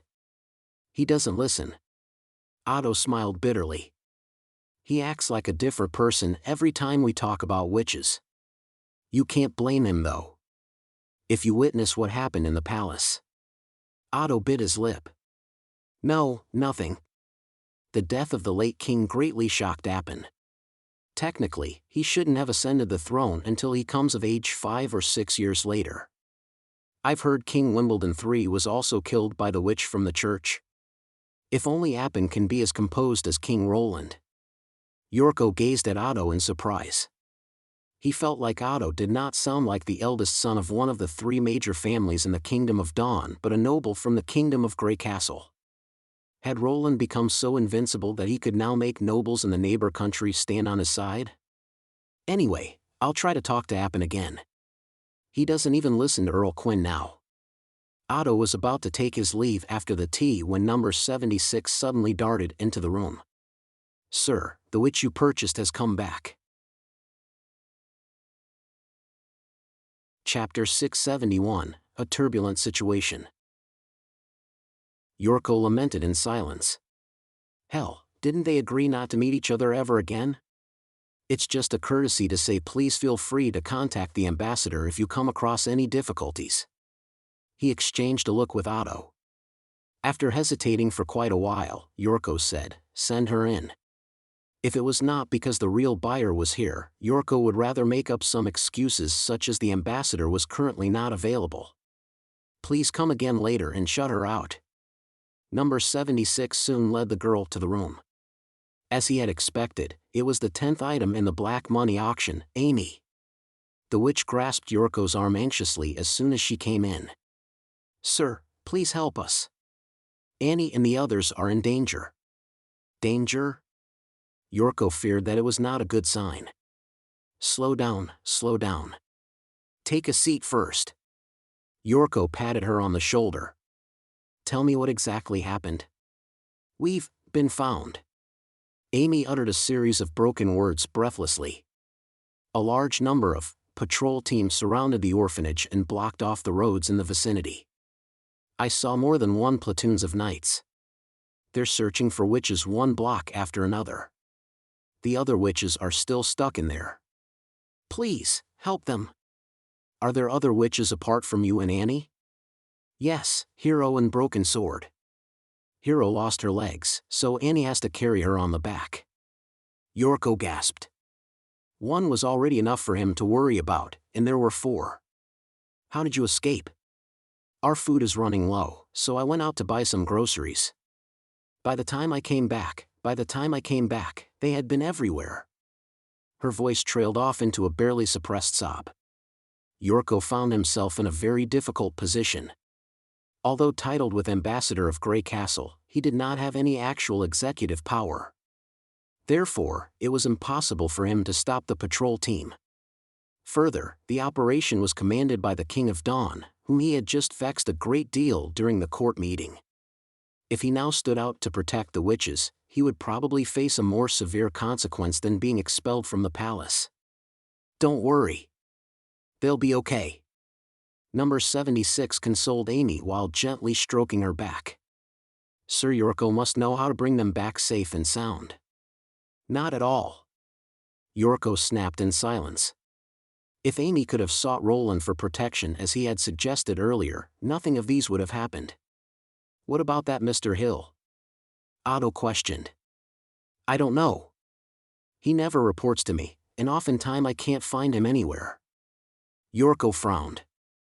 If you want to see him, I'm afraid it has to be after dinner. I see. I'll look for Earl Quinn first. He's the King's Prime Minister and is in charge of the patrol team. Perhaps he can help them escape. Hang on. Will he listen to you? I've no idea, but it's worth giving it a shot. Otto gave a look full of mixed feelings. Do you still remember the witch friend I talked about earlier? Her name is Andrea Quinn. She's the daughter of Earl Quinn. Time slowly slipped away. Yorko could do nothing other than looking out of the window while waiting. Meanwhile, number 76 did an amazing job in comforting Amy. The agitated girl finally calmed down and fell asleep in the recliner. Yorko could tell that the long journey had cost the witch a great amount of energy. Having said that, it was still pretty gullible of her to sleep at a place like this. By evenfall, Hill Fox was back to the ambassador mansion. Where did you go?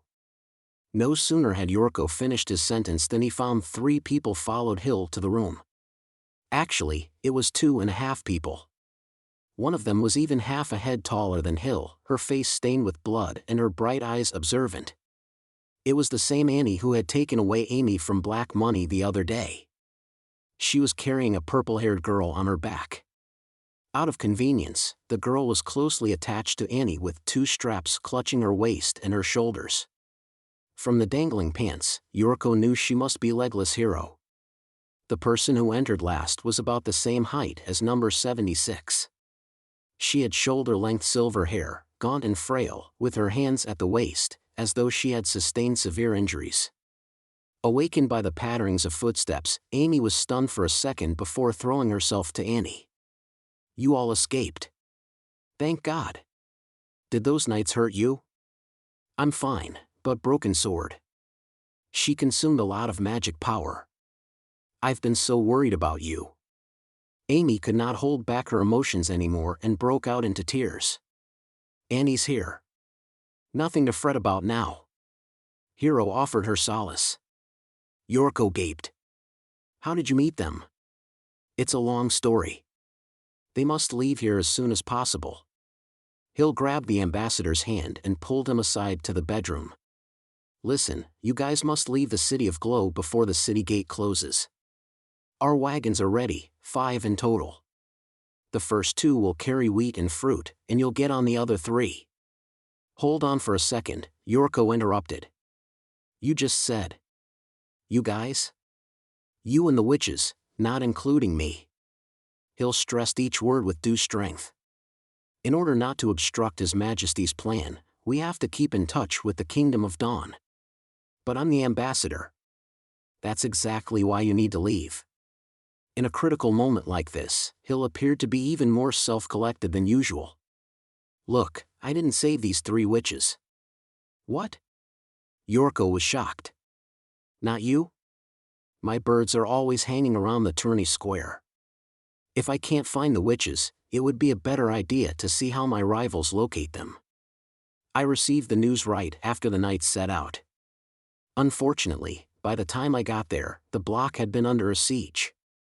Only rats from the Black Street know how to get in there." "So you bribed the rats?" "I've been keeping in contact with local rats since I arrived at the Kingdom of Dawn. Although it has cost a big chunk of money, they do sometimes help me in the event of a crisis."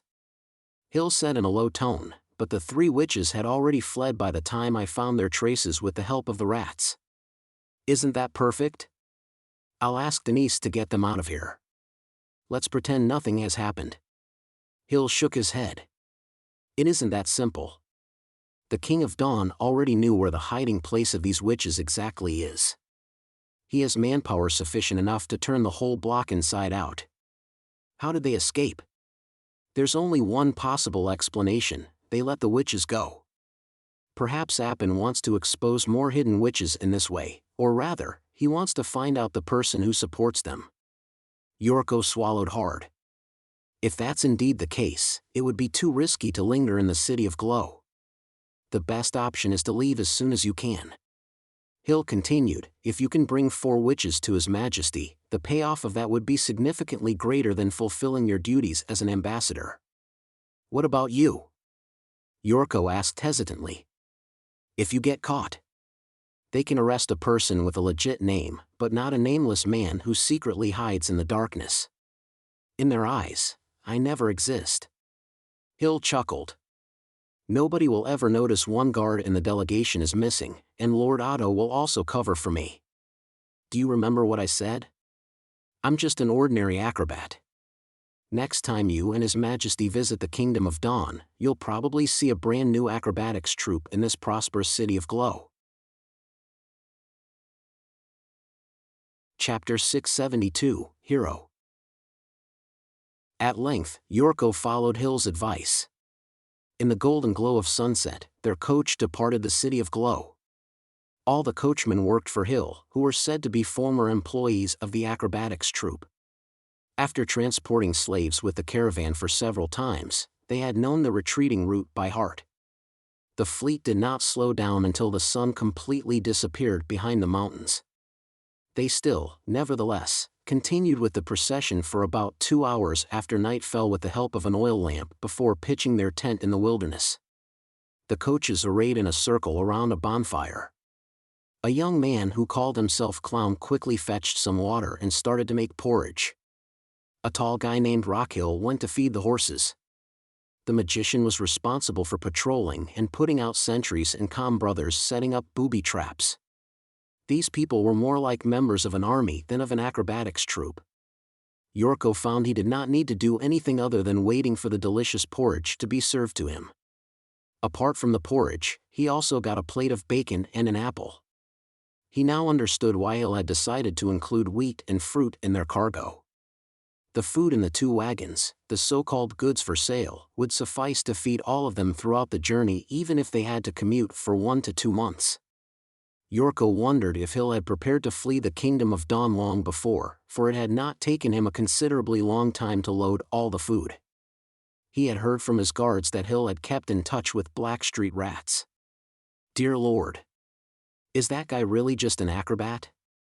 Yorko resolved to ask his old friend about it after he returned to the Kingdom of Grey Castle.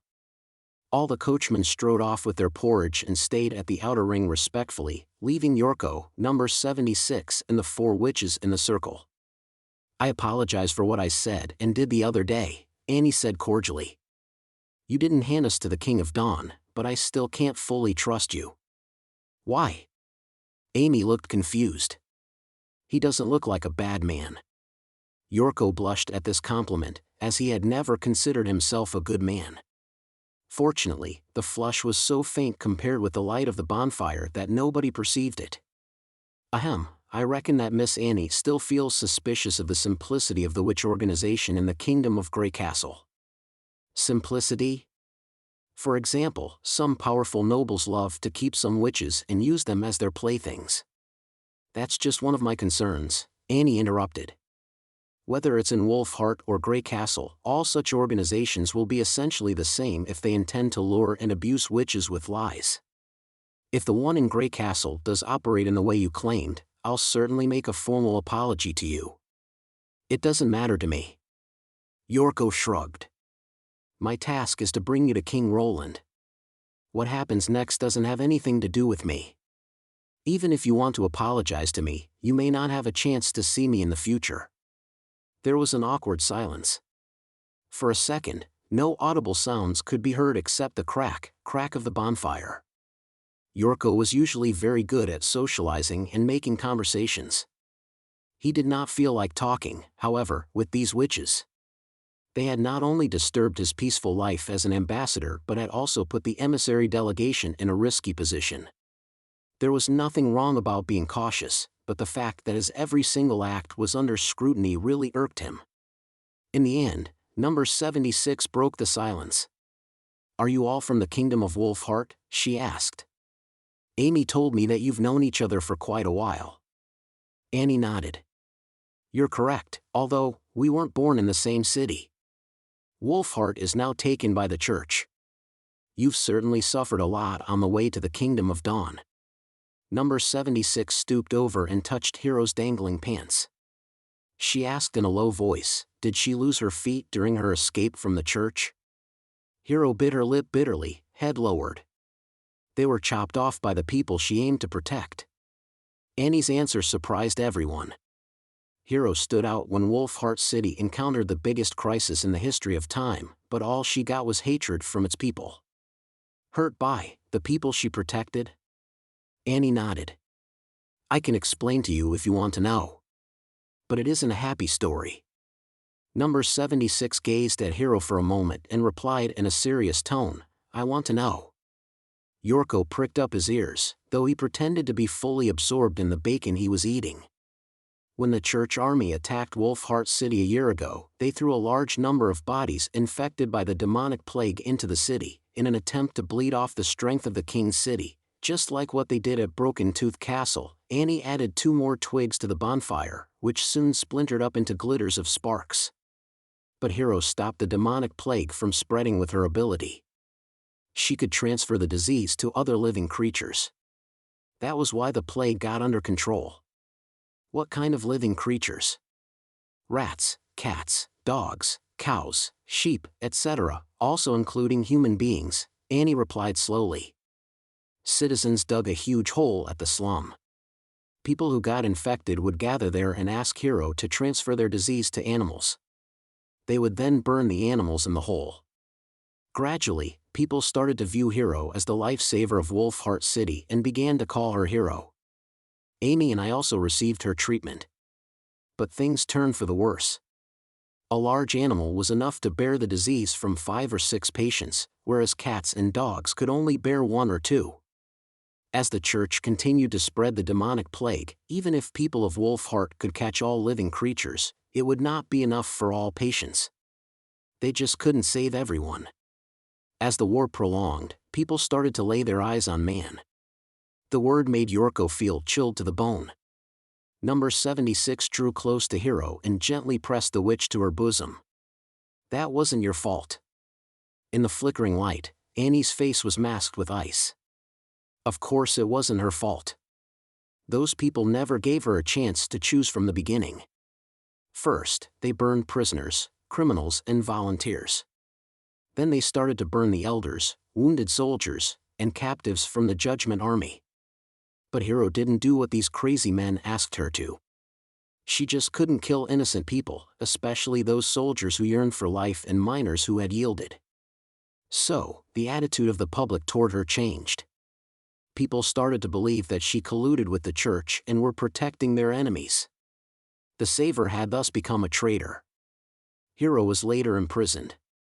If it were not because of her ability, she had probably been sent to the gallows long before. Afterward, the church launched another attack. It only took them one day to seize the city wall of the king's city. On the day the city fell, the jailer, who had once been treated by Hero, chopped her legs off with an axe and then set the cell ablaze.